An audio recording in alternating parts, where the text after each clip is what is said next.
یہ بڑا دلچسپ ہے عادل قادری صاحب کہ کیونکہ یہ بات ہم ریپیٹڈلی آپ سے بھی آپ کا تجزیہ بھی حاصل کرتے رہے ہم اس کے اوپر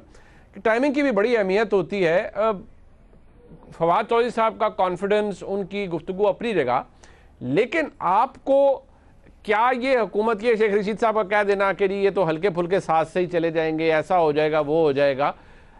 جیسے شہزاد نے کہا کہ ایک ہی صورت ہے کہ بس جیسے حکومت دھڑام سے گر جائے، اتحادی چھوڑ جائے، مائنورٹی گورنمنٹ ہو جائے، وہ ہو جائے، لیکن اس کے لیے بھی کافی ایمونیشن چاہیے ہوتا ہے، سیاسی ایمونیشن. آپ کو لگتا ہے کہ اتنا سرٹن ہے پی ٹی آئی کہ بس یہ ہونے لگا ہے اور یہ اگر ہو گیا تو بس وہ نومبر والی تعیناتی تو بھول جائیں، ان کے پاس تو مینڈیٹ ہی نہیں ہوگا، یہ ہوں گے ہی نہیں تو تعیناتی کہاں سے کریں گے؟ دیکھیں جی، پی ٹی آئی کی تو ہر پریس کانفرنس اور ہر اگلا بیان تاریخی ہوتا ہے، تو ان کی نظر میں تو بہت ساری چیزیں ہو سکتی ہیں، لیکن ایشو یہ ہے کہ چھوٹا سا یہ جو توشہ خانہ کا کیس ہے،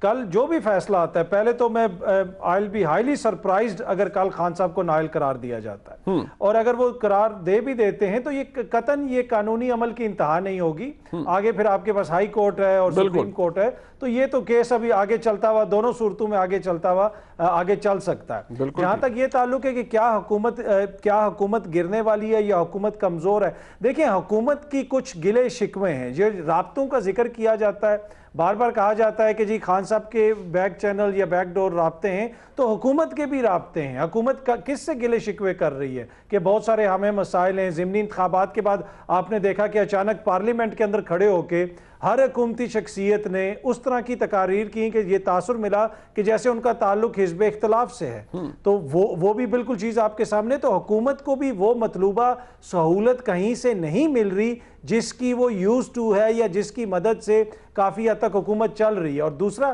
جہاں تک پی ٹی آئی کے احتجاج کا تعلق ہے، دیکھیں آپ 2-3 واقعات دیکھ لیں، شہباز گل صاحب کا واقعہ دیکھ لیں، اعظم سواتی صاحب کا واقعہ دیکھ لیں، اس میں کیا رد عمل آیا ہے؟ کیا آپ نے حقیقی آزادی ٹویٹر کے اوپر لے کے آنی ہے؟ کتنے لوگ ایف آئی اے کے آفس کے باہر موجود تھے پی ٹی آئی کے لیڈران جب اعظم سواتی صاحب کو پکڑ کے وہاں لایا گیا؟ کتنی مورل سپورٹ انہوں نے وہاں پہ شو کی؟ آئین اور قانون آپ کو اجازت دیتا ہے کہ آپ وہاں پہ جا سکتے تھے. تو مجھے لگتا ہے کہ زیادہ باتیں ہو رہی ہیں، پی ٹی آئی کے اندر بھی احتجاج کے اوپر اختلاف ہے، اور یہ میں آپ کو خبر دے رہا ہوں، یہ میں تجزیہ نہیں کر رہا، پی ٹی آئی کے اندر اختلاف ہے احتجاج کے اوپر. ایک دھڑا کہہ رہا ہے کہ ہمیں فوراً لانگ مارچ کرنا چاہیے، دوسرا جو دھڑا ہے وہ یہ کہہ رہا ہے کہ ہم نے حقیقی آزادی لینی ہے، حقیقی تبدیلی لانی ہے، لیکن سٹیٹس کو کی سیاست کے ذریعے. تو اس وقت پارٹی کے اندر بھی کشمکش ہمیں نظر آ رہی ہے. یہ دلچسپ بات ہے، لیکن عادل قادری صاحب ایک اگر بریفلی آپ بتا پائیں، یہ کچھ زیادہ آپ کو خوش فہمی لگ رہی ہے؟ آپ نے کبھی کہا کہ ہر پریس کانفرنس میں ہر جملہ بھی تاریخی ہوتا ہے، لیکن آپ کو ذرا تھوڑی سی خوش فہم نظر آ رہے ہیں فواد چودھری صاحب اور ان کے دیگر رفقا، یا کچھ ہے جس کے بیسس کے اوپر یہ سب کچھ کہا جا رہا ہے؟